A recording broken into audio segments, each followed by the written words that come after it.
Please note that this content is for adults only. Viewer discretion advised. If you haven't yet, hit the subscribe, like, and share.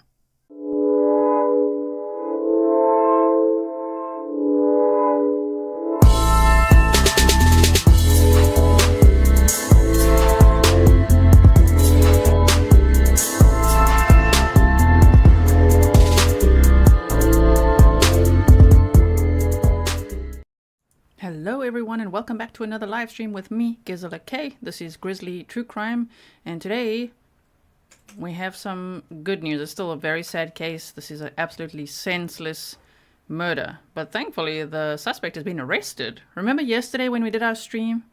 And then I said I hope to see you later or tomorrow, and that there'll be news that the suspect has been arrested. Well, he was, really quickly. Yesterday I saw the Baltimore Police Department put out a flyer and they said there's a $6,000 reward, which I'm sure they would have updated everyone with today. But instead, I don't know if someone called it in or how they caught him. That I'm not too sure about yet. We'll hear about that, I'm sure, today. There's a press conference on the hour, depending on where you are in the world, on the hour, like 9 minutes from now. So, the Angel Rock, I love Grizzly True Crime, bestest place in the world for true crime. Thank you so much, and happy Grizzly-versary to all the members that you could see highlighted like this. Prayer partner Eve, thank you so much for supporting the channel for 9 months. Welcome to all my moderators. Thank you so much for everything you do. Welcome to all my patrons. You could see I fixed the situation from the video that I made for you about 45 minutes ago. And also welcome to all my members, all the OGs, which means original Grizzlies, means you were already subscribed.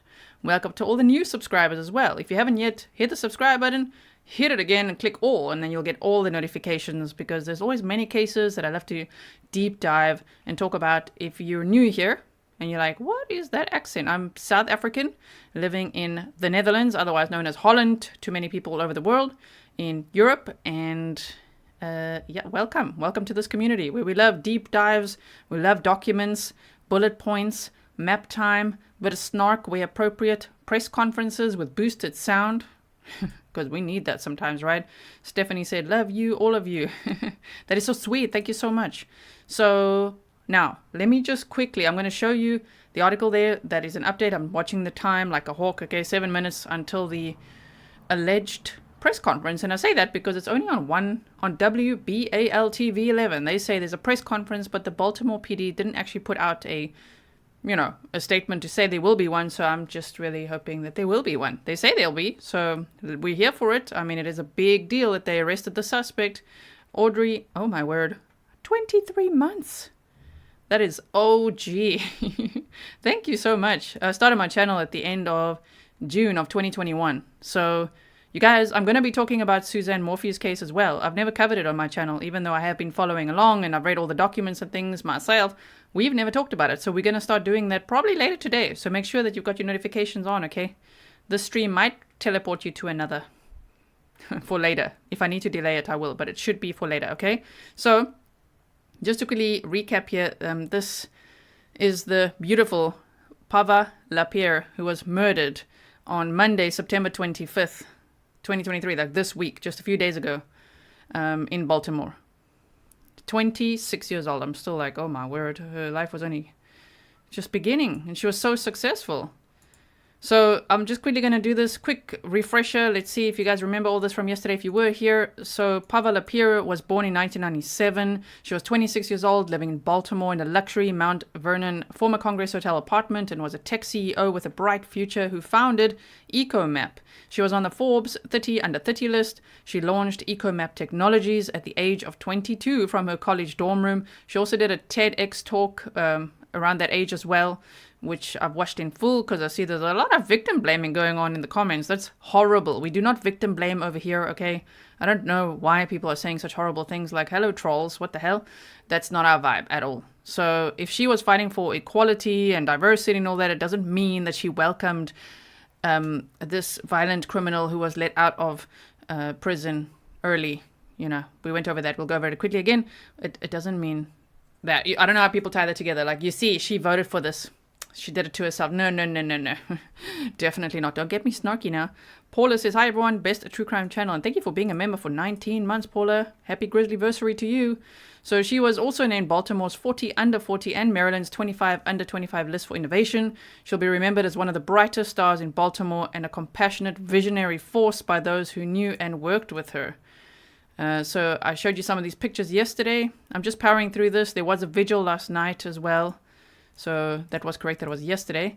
On Monday, September 25th, 2023, the police responded to the luxury apartments on 300 West Franklin Street in Mount Vernon, Baltimore at approximately 11:30 a.m. Someone had called to report Pava missing earlier, but the police wouldn't specify who that was. She was found deceased with blunt force trauma, and they haven't said SA, but it's very likely with this violent offender because they said he will SA and kill. If anyone spots him, just call 911, right? And so it's so terrible. I don't know how he got in the building. We speculated a little bit about that yesterday. He could have waited and maybe someone let him in. But I don't know how he got to her either. They say they don't think that he knew her or that she knew him. But, you know, with her big heart, I do wonder if she was like trying to give him an opportunity maybe to work. Because I read as well that her company had on the ground floor of that apartment building some office space and things like that. So to me, it feels like someone really kind got taken advantage of in the worst way possible. Her body was found on the roof of her apartment. Her injuries were described as brutal and the worst some people have ever seen.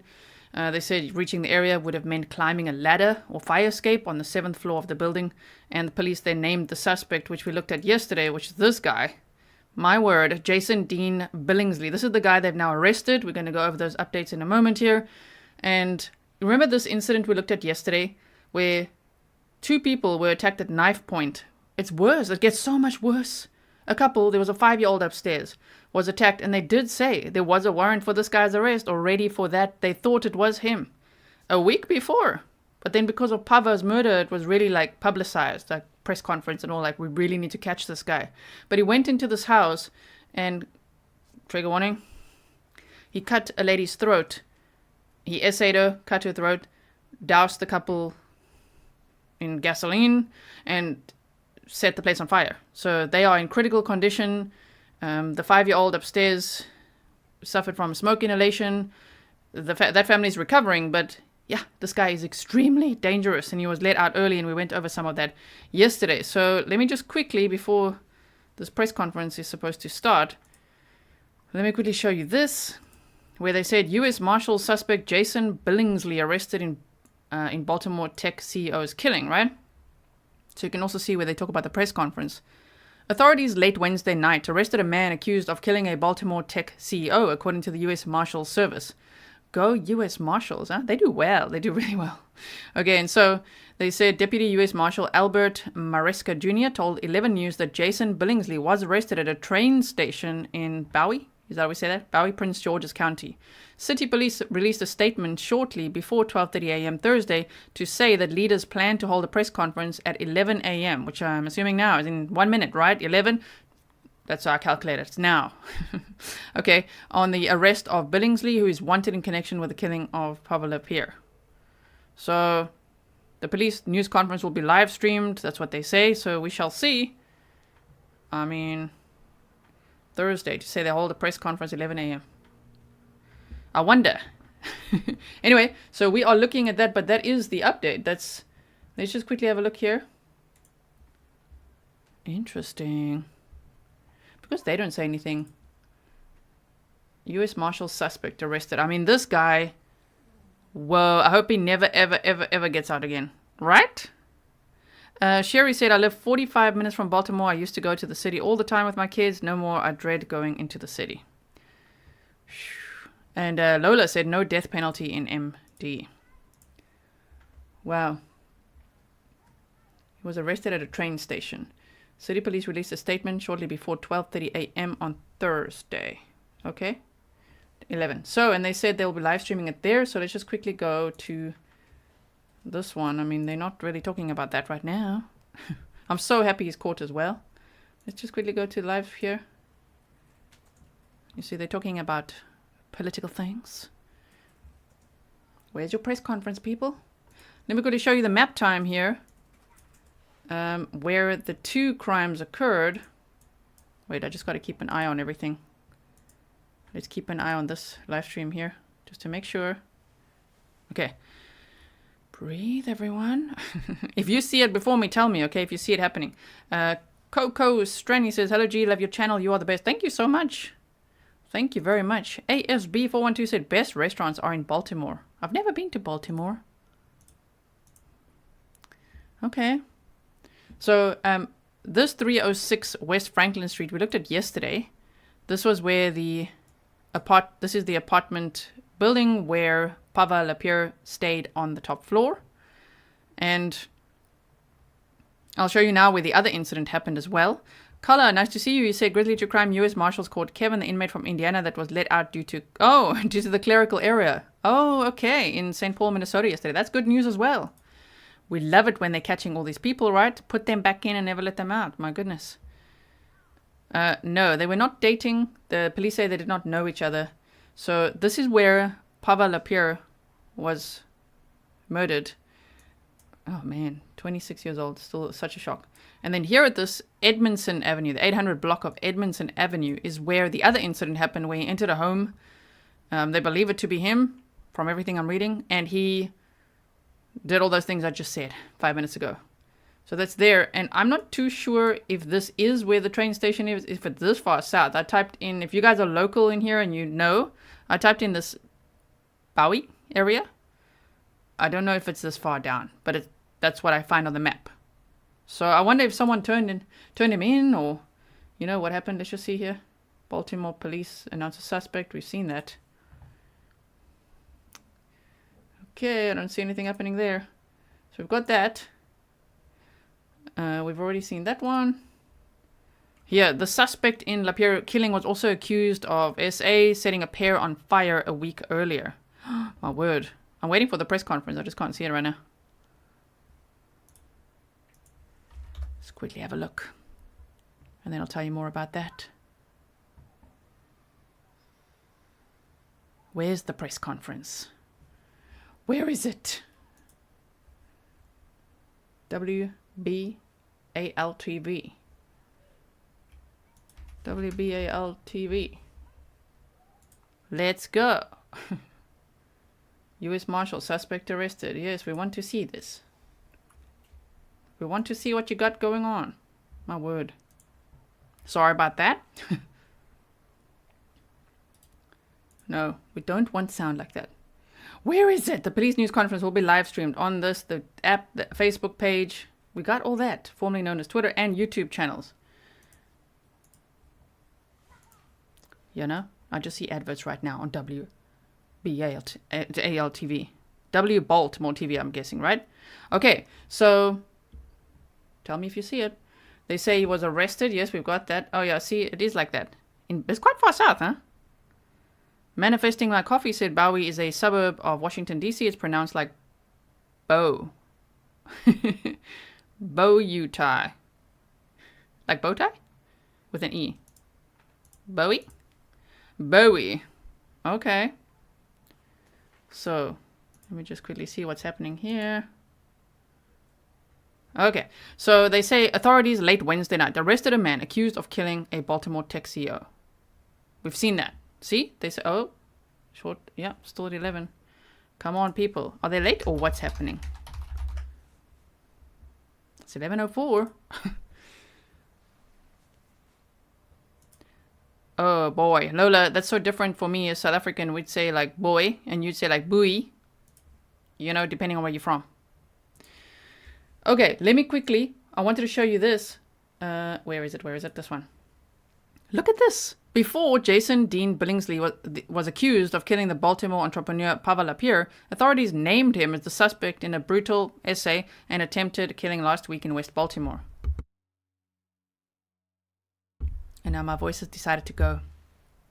It's because press conference time. Where is it? On September 19th, a man banged on the door of a rooming house on the 800 block of Edmondson Avenue and identified himself as a maintenance worker. You see that? That's what we speculated yesterday. Oh. Pest Optimist says Baltimore isn't known for efficiency with its presses. Good to know. Because I cannot see it. I'm looking everywhere.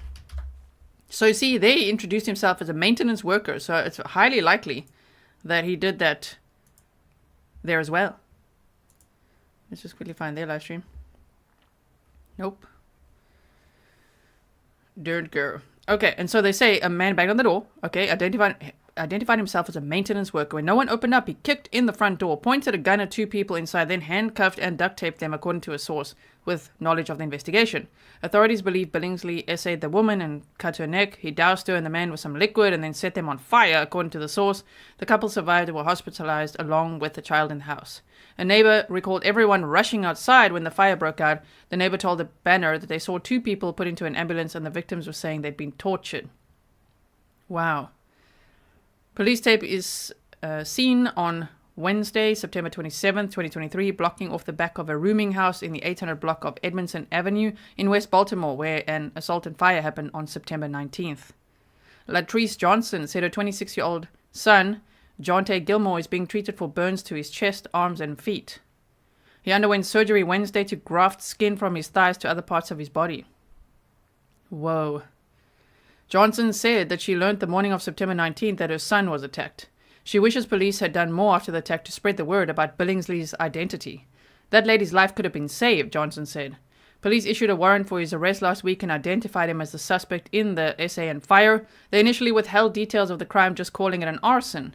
1 week later, on Tuesday, police accused Billingsley of attacking again, this time killing 26-year-old LaPere. They've announced a $6,000 reward for information leading to his arrest, and now they, of course, have arrested him. But that's what happened there. Kathy, thank you for upgrading your membership to Super Supporter. Okay. We're still looking. Wait. Come on. That's not it. Posts. If you guys find it, please, I'm checking my emails quickly. Please send it to me because it's always this hunt for the press conference link, isn't it? Let's quickly check X, which is Twitter, formerly known as Twitter.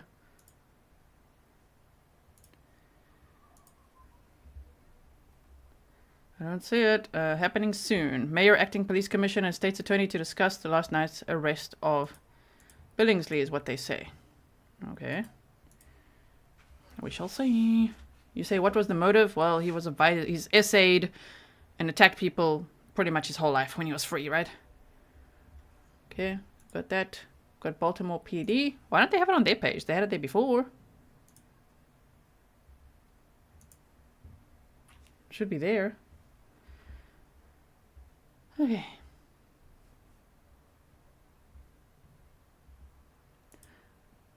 Dinah said Colonel James Jim Bowie is a historical figure. Okay, thank you for that. Heavenly Cloud said, good morning. Oh, I live 20 minutes away from Baltimore. I rarely go there. Oh, okay.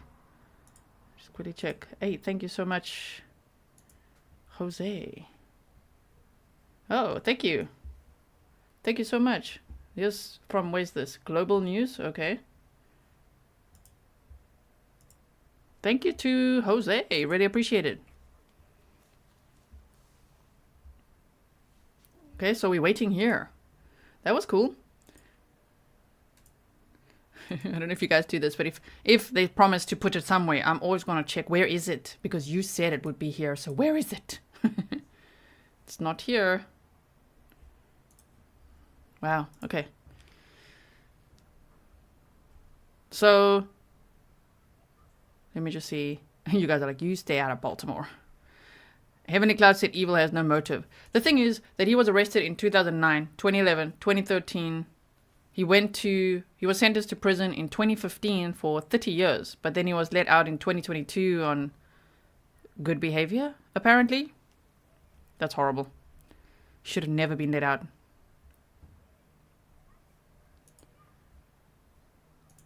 Okay. Jose saved the day.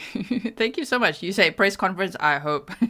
Looks like it could be. It says City of Baltimore Police Department. It looks like it. Thank you so much. Okay, MKO says it's there below. The Senate hearing, no, that was a previous one.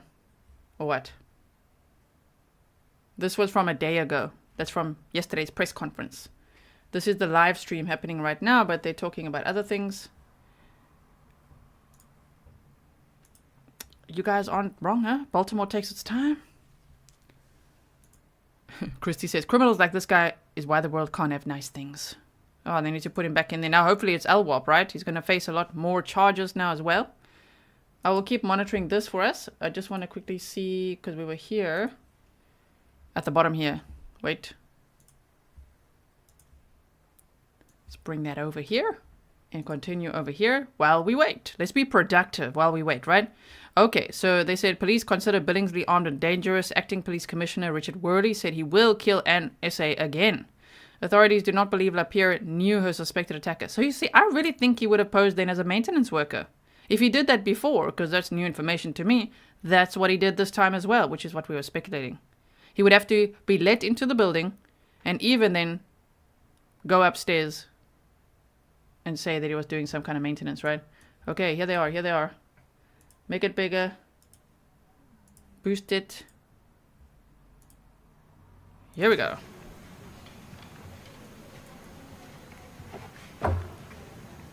Yes.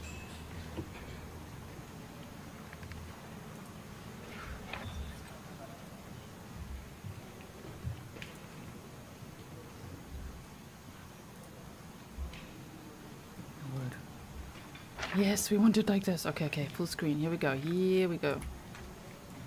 Sorry, I'll make myself smaller so you can see nicely. Hope you can.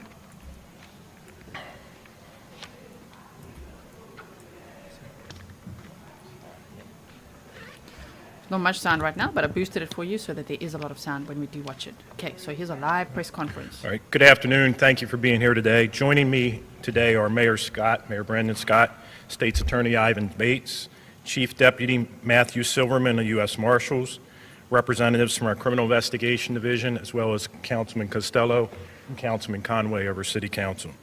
We're here to announce the arrest of Jason Dean Billingsley for the September 25th murder of Pava LaPere and the September 19th arson and rape incident on Edmondson Avenue.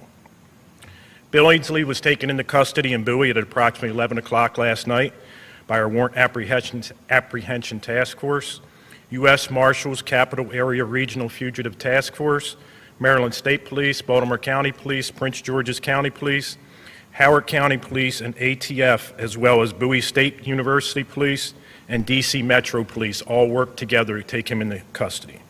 I want to thank all our partners for their assistance in apprehending this violent criminal. Through the tireless efforts of the men and women of the Baltimore Police Department and our local, state, and federal partners, we are able to capture this violent criminal without incident or further loss of life. I know this arrest does not bring back Pava LaPere or take away the heels of the many victims of Mr. Billingsley.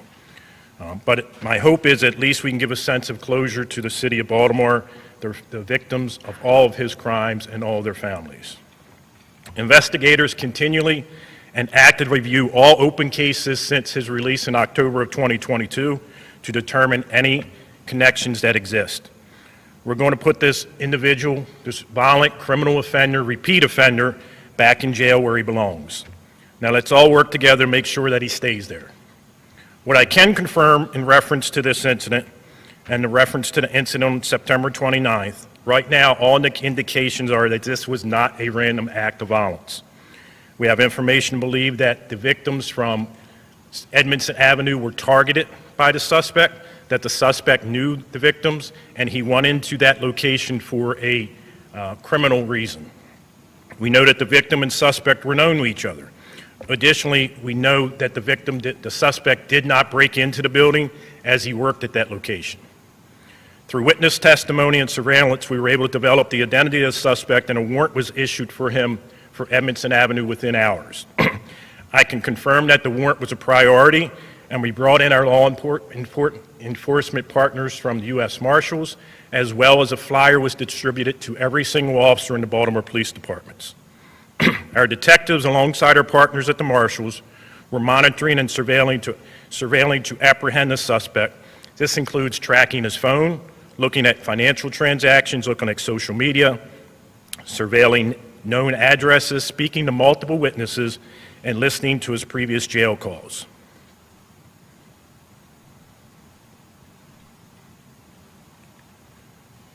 Additionally, there were several instances in which we were able to track a close proximity of his location, however, he was still able to elude. As a matter of fact, we had the press conference the other day about Miss LaPere's death. We were delayed that press conference because we were within about 88 meters of capturing the suspect, but he was able to elude our capture.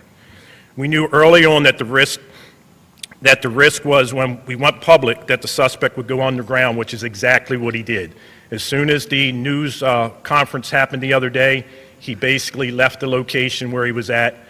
We did a search warrant at one location. He had just left because he saw the news conference. In reference to the homicide of Ms. LaPere, we are still processing all evidence to determine exactly what occurred. We do know that there was no forced entry in the apartment building, as this was a secured building. We don't know if there are any connections previously to Ms. LaPere or Mr. Billingsley. This is what we will continue to investigate, as well as the incident on Evans Avenue. I want to be very clear that in reference to both incidents and throughout these investigations, all information that was provided was based on preliminary details available at the time. Every BPD officer received notification of the warrant on September 20th, and they were aggressively trying to capture the individual and to locate his whereabouts and take him into custody. Since then, he has been continued to be our #1 priority until his capture last night. Our WATF task force, as well as the U.S. Marshals, started to track him on September 20th, and we tracked him all the way until we captured him yesterday.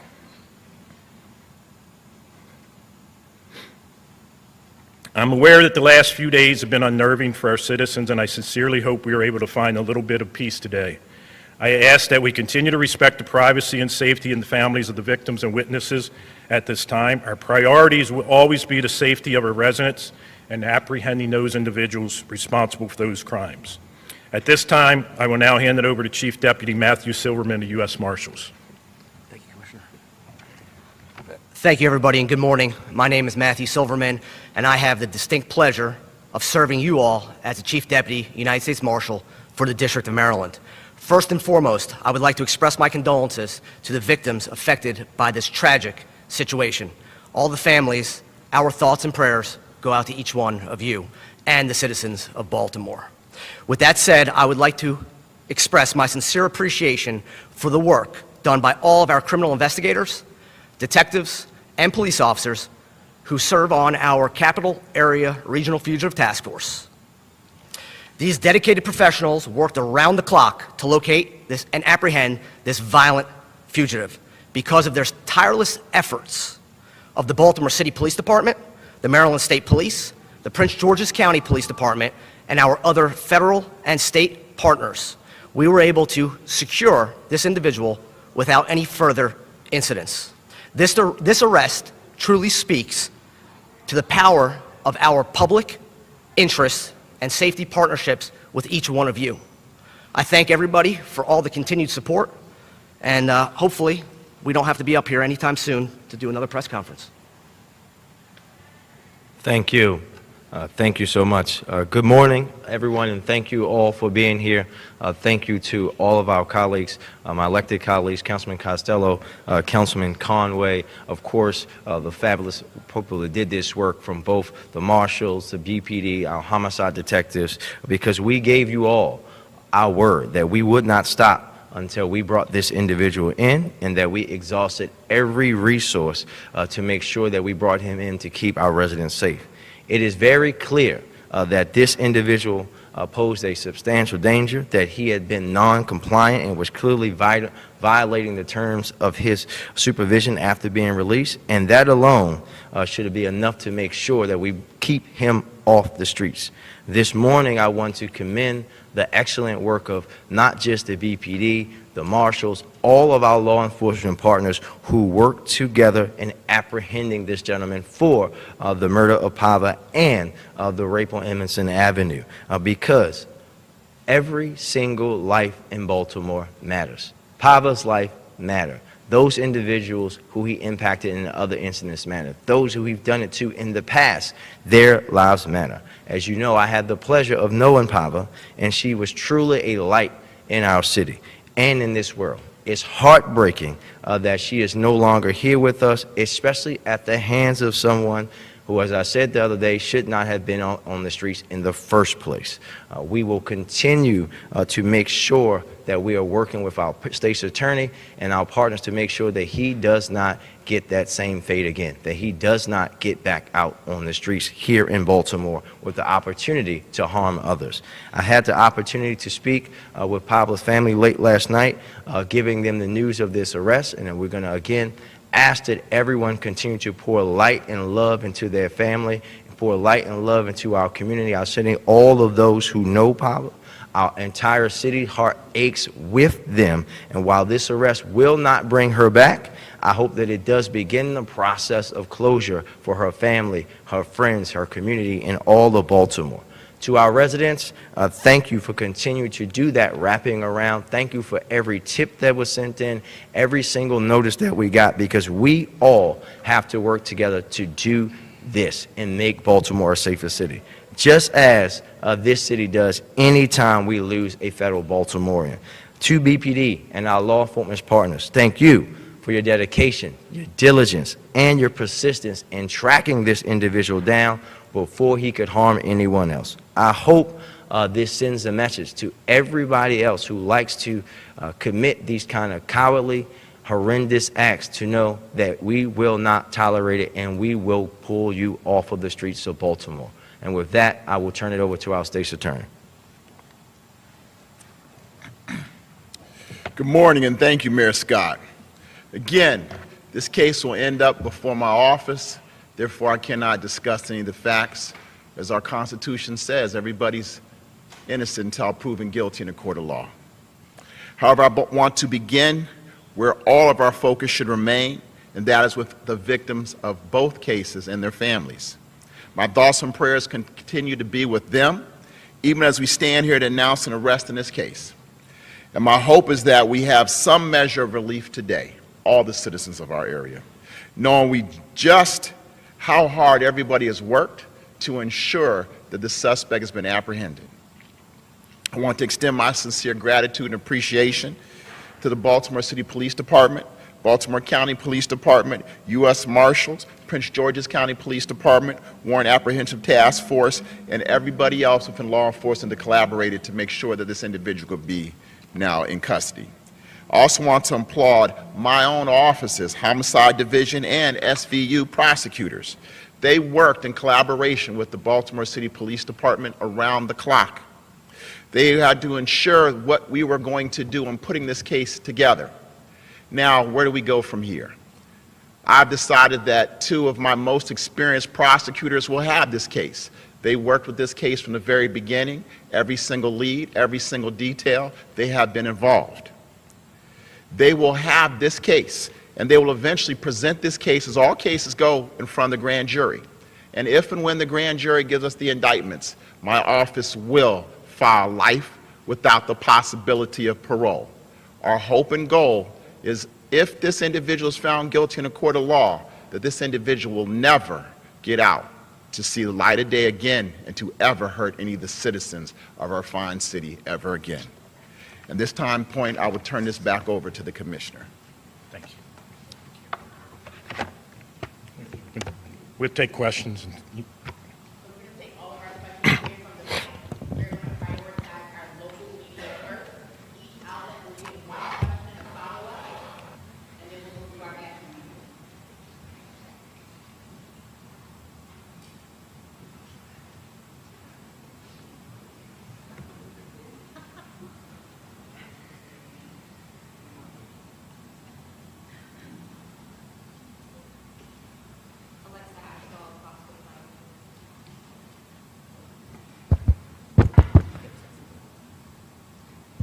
Alexa Ashwell, Fox 45 News. This is a question for Acting Commissioner Worley and Mayor Brandon Scott. You said Billingsley was being tracked, yet he was still able to commit another violent, heinous act.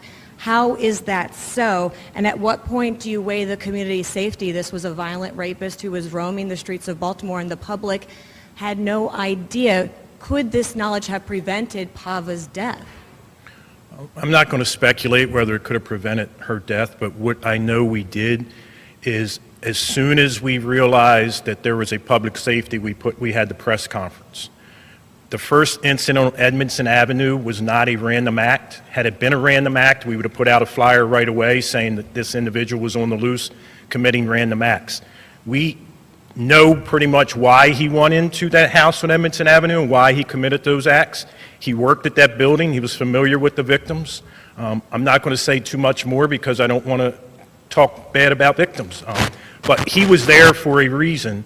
And it was, at that point, our detectives and everyone in the department decided that we didn't think at that point that he was committing random acts because we knew he had been out since October 2022, and we had no incidents that he has been connected to. We're going to go back and look and see if we have anything that he could be connected to. But at that time, we did not believe that he was committing random acts. We think he committed a targeted act on the victims that he victimized that day.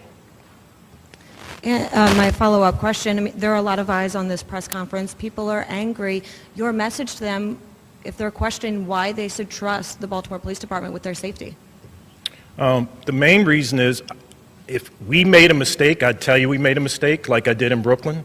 I don't think we made a mistake in this case. I think our detectives made the same decision we make every single time based on the facts and circumstances that we have. And as soon as we realized he had committed an act that seemed to be random, that we still don't know connections there yet, we put the flyer out, and just as we thought, as soon as he saw the flyer, he tried to elude capture and turned off all devices we were able to track him on. Thank you.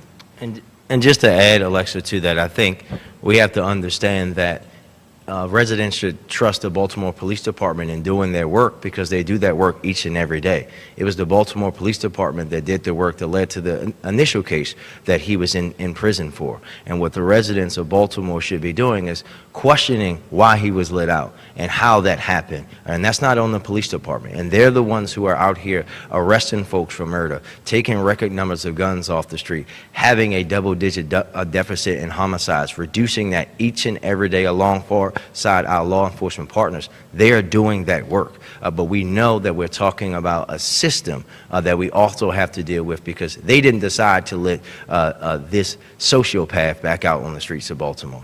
Thank you. Phil Yakubuski from WBAL News Radio. This question is for the commissioner. What were the circumstances surrounding his arrest late last night? Where in Bowie did he admit to it at that point? You said without incident. Did he have a weapon? Can you describe exactly what happened? Yeah, we got information that we knew where he was at, or we knew where he was going. PG County SWAT set up, and when he showed his face, they took him into custody without incident. I can't comment on what happened after we interviewed him or if we recovered a weapon. Knowing what you know now, should you have put out a better photo of him earlier after the Edmondson Avenue incident?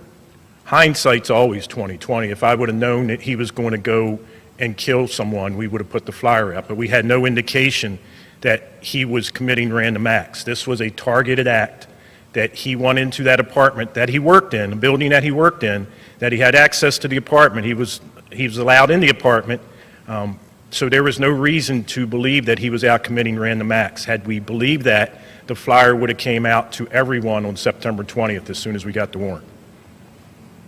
Justin Fenton, Baltimore Banner. Is it accurate that you've received information that there may be another dead person in a vacant home, and is that valid? No, that's the first I'm hearing of that. Secondly, I truly understand the difficulty of putting out information when you're not sure if the person did it or if you don't want to alert the suspect. But jumping to the press conference on Tuesday, you were asked point blank if there was other crimes. You did not answer that question. The mayor did not answer that question. You did not talk about the Edmondson Avenue incident, even though there was a warrant out, even though he was now on notice and he was being looked for. Why was that incident? Why did you refuse to acknowledge and discuss that incident? I think I answered that earlier because at that time we were tracking him. That's not what I'm asking. Once you put out a press conference saying you're looking for him for the murder in Mount Vernon, why didn't you acknowledge the incident on Edmondson Avenue where there was a warrant out for a week? Because there was 2 victims from Edmondson Avenue that were still out. One was in the hospital, one was at their location. We had to get them protection if we were going to put that information out. And we had to send Anne Arundel County, and we had to protect those 2 victims because we didn't know what this guy was going to do, if he was going to go back and try to apprehend them. Plus, once he saw the press conference for the homicide, we didn't know where he was going to go. We knew several locations he could go, and we had those all under surveillance. And they were actively tracking him while we were at this press conference. That's why it was that press conference. That's why it was delayed for 30 minutes. Elizabeth Worthington from WMAR 2 News. I had the same question as Justin. What changed then between the press conference on Tuesday and yesterday when you did release the information that he was wanted in both cases? As soon as we realized that he had committed both, confirmed that he was the suspect in both cases, then we knew he was fleeing at that point, so we had to get it out as soon as possible. As soon as we realized he had done what we considered at the time as a random act, then that changes everything from the first act, which was targeted. Once there's a random act, then we don't know what he's going to do. And once we had the press conference and say that he's out there, because we didn't know that he was going to watch the press conference. We didn't know that he would be watching it. Once that's out there, plus we have an investigation once we take him into custody to speak to him about the Edmondson Avenue case without giving up any details that we would know on that case. So those are all things that were taken into consideration as to why we didn't answer that. We already had him wanted for the murder. Follow-up question is for the mayor. I know you kind of touched on this a bit on Tuesday, but I think people are still really upset about the fact that he was let out of jail at all. Do you think something should change? Do you think that the violent offenders should not even be eligible for those good time credits that he got? I think that, and I'll say this again, I think that every single case is different. But when you go, and I know that you'll do this, and you go and look at the facts of that original case, you will agree that he shouldn't have been out on the streets. Every case, every individual is different, right? And I think that that's what has to happen, that we have to continuously look at things as they are, but the facts as they are for this case, for someone who committed rape, he shouldn't have been out on the streets. Thank you. Mike Halgren, WJZ. Can you say, was Billingsley cooperative? Has he consented to any sort of interview by your detectives and provided you any more information about why he did what he did? I can say he was cooperative when we took him into custody because he was surrounded by a SWAT team. So he did cooperate and turn himself in. We're not going to release anything about the interview with the detectives. And I don't know if this would be for Mr. Bates or others. I mean, are you looking back at how the case was, handled and any, perhaps deal that was made back in 2015? And do you think that there should be some reform to these good time credits at all? You put me on the spot again with the law, huh? A couple things we did. Yes, we immediately went back, we pulled the file. And pulling the file, what we definitely noticed was that a plea was given. And the plea was a little bit below guidelines. I'm not here to talk about it. It was a different administration. That prosecutor is no longer there. But with every single case, there are different issues that you have to look at.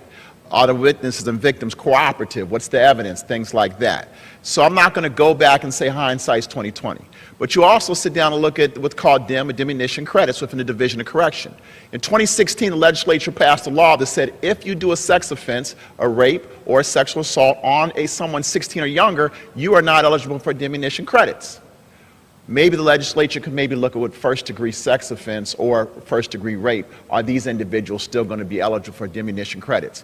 If that was the law then in 2013, when he was first arrested, then he would not have been eligible for parole. Thank you. Hi, I'm Cassidy Jensen from Baltimore Sun.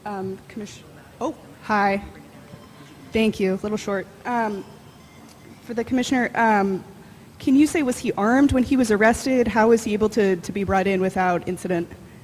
I think when he was surrounded by the SWAT team, he got the message that he might want to give up. And Prince George's County SWAT team was waiting for him. When he showed his face, they took him into custody. I don't know if he was armed. We processed it. We won't release that because it's all part of the evidence. Sure. And then a question earlier about the protection for victims, and that was a reason why. When were they sort of given protection, and why weren't they given protection before that press conference? Well, one was in the hospital. Two, we had no indication that he was going to go back after them. But once we would have put out that they were part of it and he knew that we were part of it, he could possibly go back and try to harm them and finish what he didn't on that day in Edmondson Avenue. So we had to make sure, because one of them doesn't live in the city and the other one was in the hospital, so we had to make sure that we were protecting them. This is also a question, it's Barry Sims, WBAL TV, dealing with the gun. Apparently there was a warrant out from Baltimore County about a theft of a gun, and trying to see if that's also connected to this case, and what do you know about all of that? We know that he did steal someone's gun. That was another reason that indicated that we needed to put that flyer out as well. I don't know if we got that before or after, but we knew that he had access to a gun, and he made several statements that he was going to be dangerous and maybe hard to take into custody, which ended up not being the case, but thankfully. But yes, we do know about the gun. There was a warrant. He's charged with that case as well. You said he made several statements about the gun. Where were these statements made, and when did he make them? I don't know why he made them. He's a psychopath. When did he make them? He made them when he stole the weapon from the individual he stole the weapon from. Hi, WYPR Emily. Can you give us any details about the evidence that linked Billingsley to a LaPere, camera footage, DNA, cell phone, anything? You say you're certain? I can't tell you exactly, but I can tell you that our detectives the same detective happened to be on the scene of both cases and was able to pick out the suspect pretty quick. Okay. And just a follow-up. I'm slightly confused after the answer to WMAR's question. She had asked what, why you waited to announce the Edmondson Avenue, and you said you wanted to be certain about the suspect. So but you said earlier that you knew at the time of the last press conference that he was involved in both cases. When exactly were you for sure that this was the person? Probably not long before that press conference. We did the press conference. Once our detective confirmed, because all we had was the detective saying that it was the same person. We had to confirm through other means of evidence to tie him to that case with Miss LaPere before we could tie him to Edmondson Avenue. We knew he did Edmondson. We just had to tie the two cases together. But we didn't release Edmondson simply because I don't think it would have helped us at the time. I think we did not want to kind of tip our hands that we knew that he did Edmondson, because we still have to interview him for Edmondson. And he may just say he didn't do it. So we don't want to give him any indication of what we have. The murder warrant itself was going to cause him to flee. Thank you. Hi, Nicole Skanga, CBS News. Thank you so much for doing this. I realize it was a prior administration, but hoping someone here can offer clarity to the public. Why was this dangerous criminal on the streets in the first place? What were the terms of his release and eventual supervision? Yes, thank you. So basically in June 23rd, 2013, he was charged with a crime. It took about 2015 before he actually went to court. When he pled guilty in court, he pled guilty to a sex offense in the first degree. And then you have, in Maryland, what's called sentencing guidelines. His guidelines for that offense were about 15 years to 25 years. He received a sentence of 30 years, suspend all but 14 years, which meant that he would be incarcerated for 14 years. However, in the state of Maryland, you can earn what's called diminution credits. We get almost 30 days of good time for almost every day, for every month that you're in custody and you're not messing up. So he had what's called diminution credits. Therefore, he didn't need to be paroled. He did a little less than 2/3 of his sentence, and that's what the law allows. So when you look at it, it was more or less the systematic, to me, failure in terms of what happened, because when you look at this, the plea bargain was a little bit below guidelines, but it was a different administration. I don't know all the issues within the particular case. You can maybe have a victim who doesn't want to testify. It's very difficult when you do sex offense cases because you may or may not have the DNA. There are a number of different issues. I wasn't a prosecutor, so we don't have that information. But what we do have is that there was the offer of 30 years to suspend all but 14. And we even know that the judge who handled the case was reluctant in terms of accepting that plea bargain. Hindsight, like they say, is always 20/20. I think now that we see how diminution credits work and how an individual that, yes, had a prior conviction for, I believe, a robbery and assault convictions as well, that, you know, at the end of the day, I think the prosecutor who handled the case would say, we had a dangerous individual off the streets for a few years. Yes, but we also now need to look at, in terms of the system that allows for the diminution credits of an individual with his background as well as with those charges. So that's why I say the systematic. Ultimately, it was a judge who authorized his release. Well, it was the state's attorney's office that made the offer, and the court accepted that offer. So it was everyone involved. And can I just ask the commissioner just one quick follow-up, because you had mentioned that all cases since his release are under review for possible connections to other incidents. Is there any evidence of other criminal activity that this suspect could be connected to? Not right now. If we had that, we would have put the flyer out as soon as we had the warrant for Edmondson Avenue. But there's no indication right now that he has done anything that we're aware of since October 22nd. That doesn't mean he hasn't done anything that's not reported. And if anybody is a victim of something he's done since October 22nd, please come forward, because we need to speak to you, because we want to speak to all the victims of this individual, because he's thankfully we got him into custody now. Hopefully we can put him away for a longer period of time, the rest of his life. Thank you. Hello, thanks for doing this. Evan Lambert with News Nation. For the state's attorney and the mayor, going back to the good time credit, we know from the parole commission that they denied him parole twice before he was released. Should that be a red flag, and should that be changed in the law as a warning that somebody who the parole commission is saying is not eligible for release then just gets out? Well, look, without a doubt, when you look at the law, they changed the law, I mean the legislature changed the law in 2016 that said if you do a sexual act, the first degree, to a individual 16 or younger, you are not eligible for diminution credits. I would ask, and I would love to see that law looked at again in terms of all sexual acts, whether in the first degree, whether it's rape or sexual assault. So to answer your question, I'm not a member of the legislature, but I do think that's something that we should all look at, because it helps to keep our public a little more safe. Because if an individual with that background, and you also may look at the background, the prior repeat violent offender, the diminution credits, they're going to get them no matter what happens, because that is the law. And so when you look at it, I think for us, we need to see what we can learn from this and understand how the diminution credits work and how it's letting some individuals that may not be fully rehabilitated back on the streets maybe a little more quickly than they should be. And I'll just say it very simply. The state's attorney has said it very eloquently.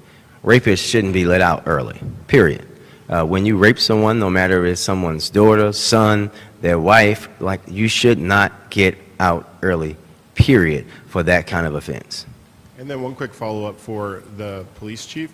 How is it possible, if he was being surveilled and tracked so closely for 6 days, that he wasn't able to be arrested in that time period? Because we never got close enough. 88 meters is the closest I believe we got, which is about 300 feet, which is about the size of a football field.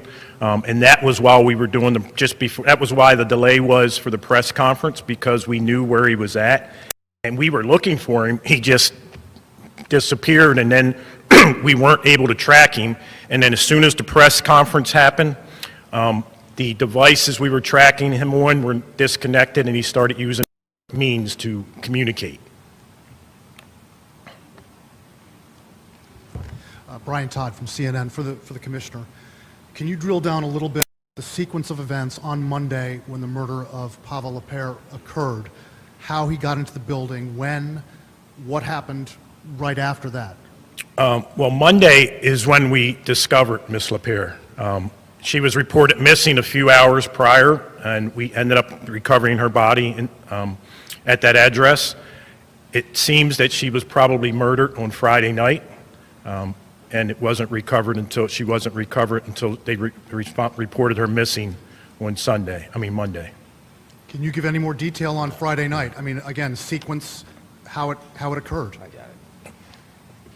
Sir, I'm sorry, you weren't here the other day, but we're not going to do that. One, this is an open and active case, but also, again, at the request of the family, we are not publicly sharing those details because the reality is that this young woman was murdered by this man.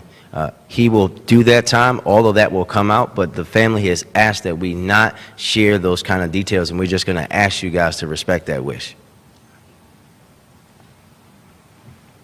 Good morning, Mark Meredith with Fox News. I do want to follow up on Brian's question because I do think it's interesting. So police now believe that Friday was the time of the actual incident. Is that correct, sir?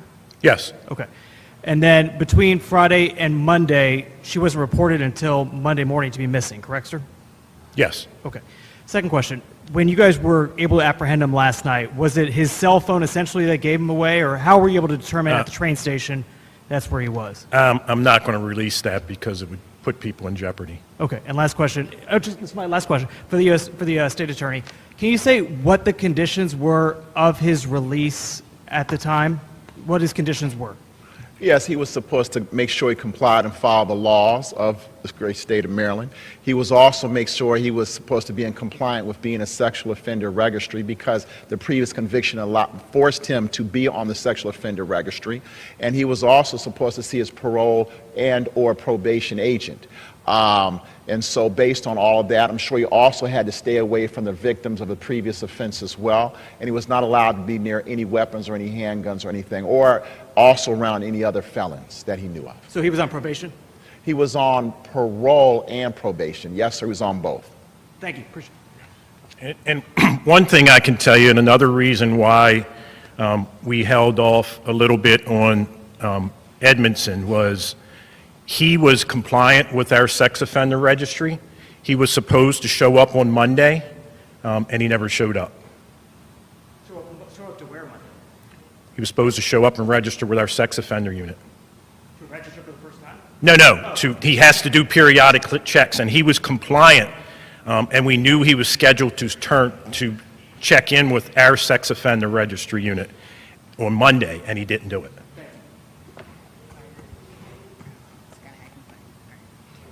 I have a quick follow. Oh, thank you. Julia Juster with NBC News. I have a quick follow-up. I know you don't want to release details of the murder itself due to the family's privacy, but given that you said there was no sign of forced entry into the building, can you clarify where she was found, if they had broken into her residence, if, you know, since there was no sign of forced entry? No, we're not. The family has asked we not release any details, and we're going to honor their wishes. And then a question for you and the mayor and whoever else wants to answer. Obviously, this is a horrific, tragic murder of Pava and someone who was beloved in the community.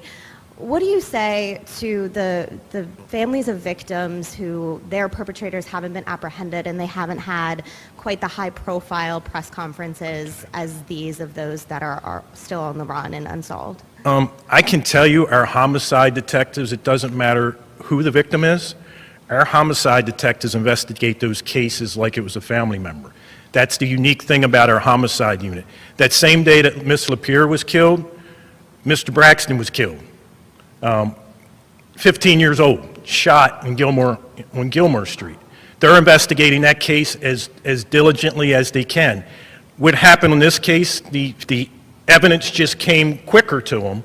It's not because of any other thing other than the fact that we got the evidence on this case quicker than we've got the evidence on Gilmore. We've got some evidence on Gilmore, and I guarantee our homicide detectives are going to close that case too. And we'll have a press conference to tell you we closed that case of the 15-year-old. But we also have over 200 other homicide victims in this city this year. So we work to try to solve every one of those cases. Our homicide detectives are one of the best in the country, and they work their butts off every single day to try to solve every murder. And I'll just add that the press conference on Monday, we talked about young Rasheed just as well. Now, we didn't get any questions about him, but we talked about him. And we've talked to his family. I've talked to his dad. And our detectives do not care who it is. They work every case the same way. I see how it impacts them. I see how it even impacts their mental state, and have to make sure that they themselves are okay, because it's not normal to do what they do every day, and they do it better than any police department in the country for my money. And we're going to continue to make sure that every single family that goes through something like this gets that same treatment. But we also have to continue to push all of us in the community to make sure when we know who is shot and killed and murdered someone else's family member, that we let somebody know and treat it just like it was our own family. And I want to correct, I'm sorry, it was the 15-year-old is Rasheed Maxwell, not Braxton. I apologize.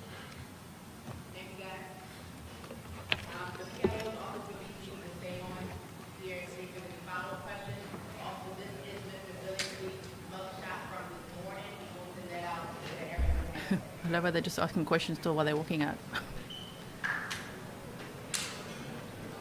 Whoa. That was very hectic, you guys. Oh my word. Thank you so much, William. I think there's so much I could say. We can go over some of the things I scribbled down here. The saddest thing for me, sorry, let me take this off, is that Pava, they believe, was murdered on Friday, which would have been the 22nd. She was reported missing on Monday morning and found. Her body was found. I don't know why they so secretive with the found on the roof, because it's already out there in the media, you know, that's what the media is saying. But shame. Oh my word. That is very, very, very sad, right? Oh my goodness. So okay, just hold on. I don't want to show you guys an article quickly here, because there is one where they actually said why he was released early. So let's go over that. I'm just gonna take this image down of the guy who was arrested. There we go. Okay, so let me show you this quickly. I know they have spoken about it at this press conference, but let's go over it again, right? I'll make it bigger for you in a moment. Thank you so much to The Orphan for your super sticker. Really appreciate that. Thank you so much. Okay, then I'm gonna bring Pava over here quickly. Sure. What?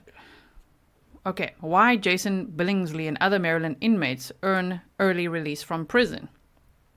In 2015, Jason Dean Billingsley, the man now being sought and obviously captured for the killing of tech CEO Pava LaPere, was sentenced to a prison term of 30 years. So how did he get released early last fall? Like most states, Maryland allows inmates to earn time off their sentence for good conduct and engaging in work programs, moving up their release date.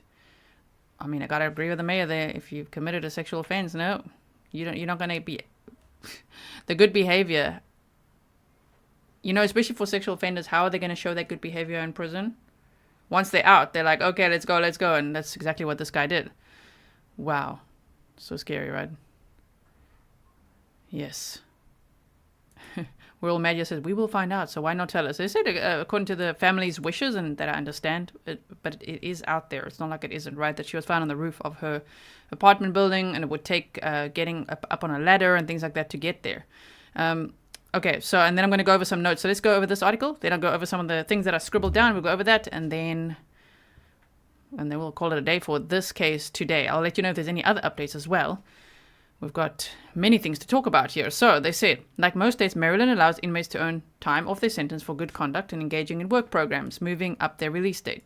Inmates can earn up to 30 days per month. I mean, it's like for every day you're there, you earn a day of credit, or what?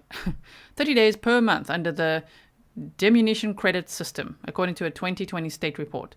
Those serving sentences for crimes of violence, large, I'm just going to have to censor a little bit for YouTube, rogue sentences or S offenses can receive up to 20 days per month. So there you go. They earn credit for work tasks, education, and special projects, including academic programs and other work details. Someone said earlier, it was text mess, it's easy to be good locked up. Obviously, we even saw John Wayne Gacy, a serial killer, all very well behaved, you know, when he was locked up. You know what I mean? Like, these people, the first time he was locked up, by the way. If you haven't read my Gacy book, maybe you want to. I wrote a Gacy book. I narrated it too. But there as well, he was like, I'm working in the kitchen. I'm behaving so well. They're like, okay, you can be let out early. So They said here, Becky Feldman, a former defense attorney and prosecutor who now works at the Sentencing Project, says diminution credits are designed to promote safety and good behavior inside prisons. How about promoting safety and good behavior outside of prisons by keeping them in? Right? Oh my word, it incentivizes people to take advantage of programs and disincentivizes people who don't take advantage of those programs and who otherwise get infractions, she said.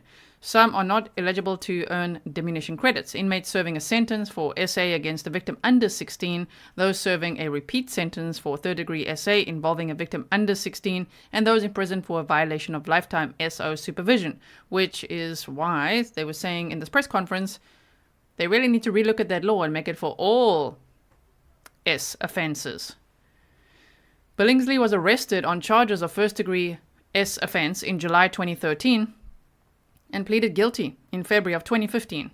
His sentence backdated to when he was first incarcerated after his arrest. He was actually arrested already in 2009, again in 2011, then 2013. We went over all of that yesterday, so if you didn't see yesterday's live stream, it's all time-stamped for you. Just check out the presentation in the beginning. It's there, okay? So they say his sentence, backdated to when he was first incarcerated after his arrest, called for a term of 30 years, but with 16 years of that term suspended. That meant he was ordered to serve 14 years, and up to the balance of the 16 years could be imposed by the judge if he violated terms of his release. According to a transcript, the judge, Emmanuel Brown, said he didn't think the sentence was long enough, but that prosecutors struck the arrangement because the victim did not want to testify. Because the victim was terrified, of course. Wow. NEP said maybe he did something unspeakable to Pava as well, and the family feels the details would begin to reveal that. He allegedly tortured the other family. Exactly. Yes. I don't know why. Was it the police commissioner that said that? What said, I don't want to talk bad about victims. I don't know what that was about. I think he was talking about the other incident, the other, the SA and arson event. Okay. But I don't know why I said that. We never ever talk badly about victims. Even if we sometimes take some lessons, from these cases, no victim blaming. Okay, so they said, Billingsley applied for parole and was refused in 2020. He appealed that denial and was denied again, said David Bloomberg, the longtime chair of the State Parole Commission. By October 2020, he earned enough diminution credits to trigger mandatory release after serving about 9 years and 3 months of his 14-year sentence. Those on mandatory supervised release are supervised by the Department of Parole and Probation until the expiration date of their full sentence. A violation could trigger a revocation of that release, and they could be required to serve the balance of that sentence. Goodness me. Okay, so we've got that also. If you guys are wondering, like me, did this press conference ever go live on that WBAL TV? Yeah, it did. It eventually did. But thank you so much to Jose for sending me the link so that I could stop stressing about where is it. You saved the day, Jose. Thank you so much. Okay, so now I'm going to go over the notes. Yeah, I'm like, what did I have planned? Now we've got notes to go over. Okay. Hold on one second. Just a few points to discuss there. Sorry for the flapping now. Just hold on. They're just throwing out all the labels, right? He's a sociopath. He's a psychopath. Well, it's not. I get what they mean, but he's not been diagnosed yet. Okay, we know it. He's done some very bad things. He's a criminal. He's a violent offender. He's a SAist. Oh, man. He was supposed to be on the offender registry. Supposed to go there on Monday. As if he was going to be a good boy and go there and be like, okay, I'll be registering today. Like, he'd already committed 2 SAs by that time. That we know of. There could be so many more because he was released in October of 2022. That's a long time. That's almost a year. What has he been up to? Oh my word. That's like 11 months, right? Joanne said, Joanne Hendricks, thank you, G, for making my day brighter. I absolutely adore you. Thank you for all your hard work. Thank you so much. And thank you for making my day brighter. I really appreciate it. Paula Street's like, mandatory release. Yes. Yes, indeed. For those credits that he got. So it sounds like, because we watched the press conference together yesterday and talked about the case, and they said last night, so this would be Baltimore time, of course, 11 o'clock-ish, they actually arrested him. I like how they're like, was he cooperative? They're like, well, he was surrounded by a SWAT team, so yeah. Yeah, he had to be. I wish there was a K9 unit there, like we saw with Cavalcante. That would have been so cool. Not that we know or don't know if there was, but that would have been so cool. JMR says, thank you so much for your super chat. Really appreciate it. Yes, and Mary Green said the jail time credits in all states need a makeover. Yes, indeed. So they captured Jason Dean Billingsley. He was released in October 2022. They said this was not a random act of violence. Now, there was some confusing language there, and it got people confused in the chat I saw as well. But they're talking about, let me show you actually, this other incident, this other crime, where he almost killed 3 people. Like, is this guy a potential serial killer? Yes. In my opinion, yes. Because he killed Pava, attempted murder of 3 other people, 2 adults and 1 child, as well as who knows what he did from October 2022 to now. That's scary. And when they said that from the same detective worked the same 2 crime scenes and they apprehended, well, they identified the suspect pretty quickly, tells me that at Pava's building he probably posed as a maintenance worker, or I don't know if he worked there as a maintenance worker, you know. Because they talked about working at the building, but I'll show you the map now quickly again. Taylor Wood said, what if the victim in the arson was the victim in the original sentence? I was also wondering about that, especially with the way they worded it. It could be, I'm not too sure, but we'll have to deep dive the actual original sentences, right? So if you just look, I'll just take this one here out here. So they are 9 miles apart, these two. Actually, if we go this way, 6.7 miles, like this. Moving it across for you. The 2 locations, so where Pava was murdered, which they believe was Friday the 22nd, she was found on Monday the 25th, was at this 306 West Franklin Road. And the first incident happened at 800 Edmondson, and I believe that was on September 19th. September 19th, which would have just been midweek. Oh my goodness. Also, someone in chat, Pesoptimist, I think, said there was a big art event, like an art festival that happened on Friday night, and maybe Pava crossed paths with him there or something like that. You know? We don't know. Okay. So you can see there are only these 2, it's 16-minute drive and 9.9 miles apart. So scary. Okay, let me go over some more of these notes. So they said the victims were targeted at Edmondson. They're talking about this one. And we read through it before the press conference. So I hope that you will check it out. Thank you so much, Danielle, for your nice message. I hope everyone can read it while I look at my notes here. They said they were monitoring and surveilling him. And of course, you know, they talk about the hindsight being 20/20, and why didn't the police tell everyone about this incident, and why didn't they make it, you know, a press conference about that or anything? And they're saying, well, they didn't want to like tip him off, like alert the guy that we're onto you, we know what you did. So they try to keep it a bit on the down low while surveilling him, which actually, it makes some sense, right? I understand that, but obviously now in hindsight, it's like so scary to think that it wasn't broadcast, there wasn't a flyer out there or his photo or high alert, and he ended up actually murdering someone, which was Pava LaPere. On the same day that Pava was murdered, there was a 15-year-old boy murdered. They've not said it's related. They just say it's on the same day, right? But they're still investigating that, so I wonder. And that was Rasheed Maxwell, 15 years old, killed the same day. And I wonder where as well. Mary Freyer says, time to start microchipping these criminals. Chips that are small and can be swallowed. They can get logged in the intestine and do not hurt them. Once they prove they are rehabbed, they can be turned off. Yes. I mean, we can start a big debate about that. Yes. Mr. Grizzly and I were talking about that the other day. Like, that sounds like an idea at this point. Also, especially if they break out of prison, like Cavalcante. You know, if he was chipped, could they find him quicker? I don't know. But I know that's quite a contentious topic to debate. So we'll leave it at that. So they were tracking everything. They also talked to lots of witnesses, and they listened to his previous jail calls. That's pretty smart, of course, so that they could hear, well, where would he go? Who does he know? What are his connections? That was pretty good. And they didn't want to answer how they knew to arrest him at that. I did hear. They said Bowie. At Bowie. Bowie. Wow. South African accent, I would say Bowie or Bowie at best. And a buoy for the thing in the water. But Bowie, okay. So they arrested him there. SWAT team surrounded him, and they said, well, what led you there? And they said, they don't want to say because they don't want to put people in jeopardy. So that just tells us, okay, put you into a tip, right? I hope that the person then who gave the tip would get the reward, because there was a $6,000 reward established yesterday. So let that reward go to that person then, okay? And let that man never come out again, because otherwise they're going to be in fear always. They're probably still going to be in fear anyway of like, oh my word, I can't believe, that they managed to find him there where they said he would be. Yes, maybe he said, I'm on my way, and maybe they're like, oh crap, call the police. So yes, that's also, it's great that they acknowledge as well the public, and I would say social media as well, for sharing all the information, because you just never know who was watching and thought, you know what, I am going to call in. That always helps. So thank you to all of you for sharing as well, all over social media. You guys have seen on Facebook and on X, formerly known as Twitter, for sharing and the hashtags and everything. Thank you so much. Sheila said, I thought all law enforcement assume the criminal is watching oppressor. No, that's only in Delphi. No, I'm just kidding. To the criminal, to the killer, maybe in this room. I was like, oh, this is a very different vibe. This is like, we didn't know if he'd be watching. We didn't know. But I mean, I would think that they usually would be.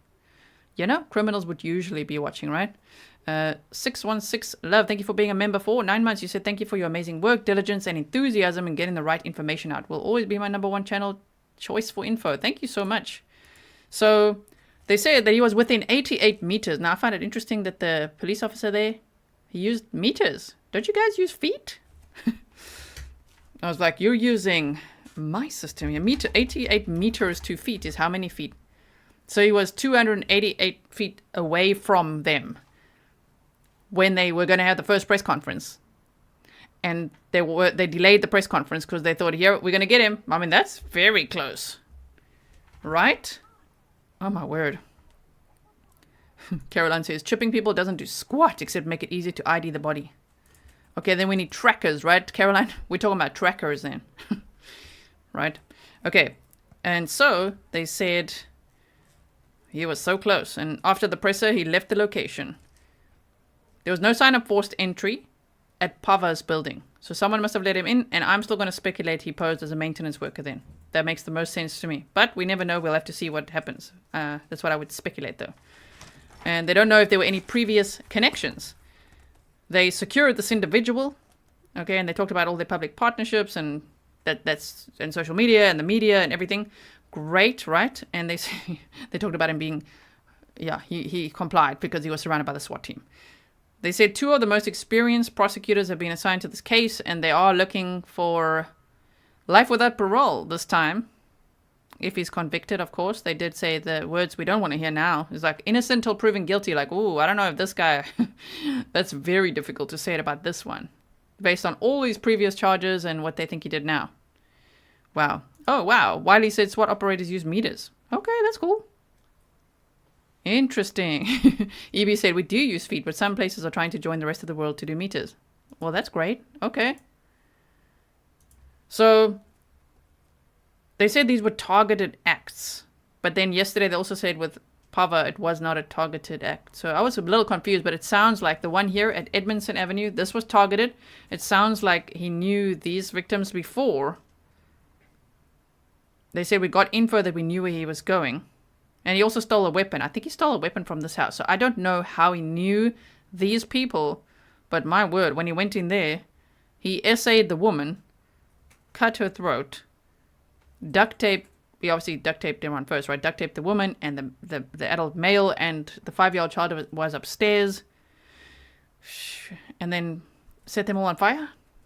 Wow, it's amazing that they survived that. I hope they'll be okay. It sounds like, they're still recovering, and the child is getting skin grafts and things like that. Absolutely terrible. So we got that.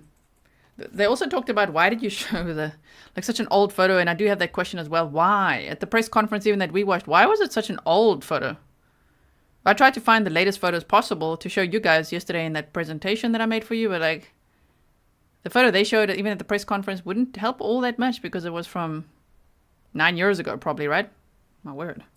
So apparently, yes, it was Judge Emmanuel Brown that authorized him being released, right? I think it's a parole officer, and then the judge would have to allow that.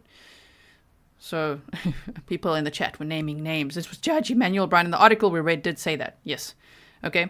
So they had to protect other victims because, remember, at the press conference, they didn't really talk about that arson and SA crime. And now, obviously, the media is grilling them about why. Why don't you say that he did that? He's responsible for that. Well, we think he is, and now he also did this.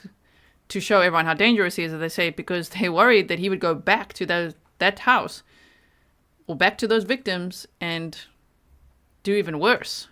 So they were trying to protect those victims, which does make sense. So then they later clarified it was a targeted act and then a random act. So the targeted act would be over here, and they believe that this one might not be targeted, but there's still an investigation going on, right? Yes, NEP is clarifying as well. They said he was a legitimately employed maintenance man at the first address, I believe. Yes, and I also wonder if they say the worst sentence of the press conference, we don't want to speak badly about victims. I don't know if that would mean hiring someone who's on parole and on probation. Maybe he's not supposed to get hired as a maintenance man or something like that. I don't know if it's like, having a heart, reaching out, saying, don't worry, I'll help you get back on your feet or something. And then again, look how you repaid the kindness, if it is that angle that we're looking at. We're not sure yet, but yeah, apparently he worked there as a maintenance man at the first address. What a guy, right? My word. Okay, and so we're almost done. They talked about the suspend all but 14 years. So he got a 30-year sentence with a suspend all but 14 years, and then he was given these diminution credits, and he served less than 2/3 of his sentence. And they call it a systematic failure from a different administration, and the state's attorney's office made the offer, and the court accepted the offer, is what they're saying. Oh my goodness. Let's hope they don't make any more such offers. And let's hope they do relook at that law that they want to change, right? Christina Weinman said, I live in Baltimore, and there's a lot of crime and violence happening here. Also, the police are not allowed to arrest people for certain crimes. Wow. I'm so sorry to hear that. Okay? And so they talked about now that his face is out there and he's been arrested, maybe now more victims would come forward, and I would hope they will. I hope that they're not absolutely terrified that victims from the past, victims from between October and now, any time, that they will come forward, because the more evidence against this guy, the better to keep him in prison for life, right? So I hope that they will be encouraged, and I hope that the police can encourage them that don't worry, we'll keep you safe. If they can testify against him or tell their story, I'm sure there would be many more victims, unfortunately, right? So to anyone who suffered an attack from him, man, I'm so sorry. I hope that you feel safe here at Grizzly True Crime in the chat here with us as we unpack what happened here. Black Pearl Jason, welcome to Grizzly Supporter. Welcome. So, yeah, he was denied parole twice, and then he was released, which was mandatory release after that because of the denied parole twice and then the credits. Oh my goodness. And I'm still so shocked. I wrote this like such a scribble. They discovered Pava on Monday. She was reported missing a few hours prior, but she was murdered Friday night. And just from the videos of hers I've watched and her social media, she was very work focused, as am I. You know what I mean? So she's very focused on her work. So maybe everybody knew, like, okay, she's like Monday to Friday, she's like working hard and doing a thing. And on weekends, maybe she just like took a total timeout, in general, which would be how family and friends knew her. I'm speculating. I'm just saying, why did no one that whole weekend know that she was missing? Well, maybe for her, weekends from Friday, knocking off work, maybe she went to that art festival. We don't know. Maybe because they believe she was murdered on Friday night. So that means no one knew on Saturday, no one knew on Sunday, and by Monday morning they knew, you see, because it's work time again. And she apparently had some of her eco-map or work offices downstairs in that very building where she lived on the top floor. I'm also going to show you some pictures from her Instagram in a moment, because she actually does take pictures from what appears to be the rooftop. So she did go up there quite a bit. So that's the other thing. What if she just went up there onto the rooftop for like her usual sunset pictures or things like that, and that guy was up there? Maybe he was a maintenance worker in the building. Maybe that's why they say, maybe they didn't know each other at all. He just saw her there and attacked her. That's very possible based on if you look at her social media, right? Okay, so yeah, we went over everything else again. I'm just checking that yeah, okay. So we got that. Let me show you this quickly, which this is her Instagram account, Pava Marie. And right here, if you look at this picture right here, let me just move this over for you. Shame. Here she was at the Forbes, 30 and a 30 honoree, here with team members. And if you look here, she said, unlike everything else in life, the view here changes slowly. Like everything else in life, it also changes rapidly every day. Also, the new trend is to post photos exactly a year after you took them if you didn't hear already. Whoa. So the thing I'm showing you here is, if you go like this, look, it looks like from a rooftop, right? So I don't know if she just, what date was this? May 28th. May 28th. So maybe she went up there again on this day, just randomly. Look, she's like taking pictures of rainbows. Howard Street, Baltimore. So I don't know exactly where this is. It says Howard Street, so that's not the same street, but look, this looks like the shape of her building windows, right? The orphan says maintenance worker, no. Janitor, yes. Who knows, right? So you could see these pictures here. And a little video clip. So maybe she just went up there. I have linked all of her social media as well if you do want to have a look. You know, at her work, at her video clips, her reels, and just all the amazing things she did in her 26 years of life. I mean, her life was cut so short. There's a TEDx talk that I've also linked for you, so you could check that out. Look at her cat. It looks like Fury's brother or sister. Shame. Black Pill Jason, I'm not too sure. Thank you so much for your sticker. Yes, and sorry, I missed that. Someone said beautiful window. Sorry, that just flew right by. There we go. Search for you. You said beautiful window. Yes. Look at the kitty. Oh, shame. So cute. Okay. So that is what I have for you for now. In this case, I will keep you posted as to what happens next. I hope we hear about life without parole next. You know, is he going to go to trial for these, or what's going to happen? Is he just going to be put straight in, like never come out again? We shall see. I mean, probably will be a trial, right? Oh my word. So Phantom said, was the teen shot part of this case? They haven't said that, but they said they're still investigating that. So I just wonder if they suspect it, because they mentioned it at the previous press conference, and they mention it now based on the questions they were asked. That would be Rasheed Maxwell, 15 years old, shot on the same day that Pava was killed. And I'm not sure where either, the exact location. So very interesting, very interesting. So thank you so much, everyone. Right now, what's the time? 6:20 in the Netherlands, which is Holland. Most of you might know it's Holland. So I think I will have enough time to finish up what I started with Suzanne Morphew's case. So this stream should lead you to the next stream, and I'll see you later for another one, okay? So make sure that you either wait here while I play the outro so you get teleported. If you don't get teleported, then just go to the homepage again of Grizzly True Crime and go under live streams, or just scroll down and you'll see the live stream set up for you there. Let me just make it public for you in a moment. Just hold on 1 second. So we've got lots to discuss there. And then I'm still looking out for Gareth Pursehouse. Where's the verdict? They're on verdict watch. Oh my word. They're taking a little longer than I thought, huh?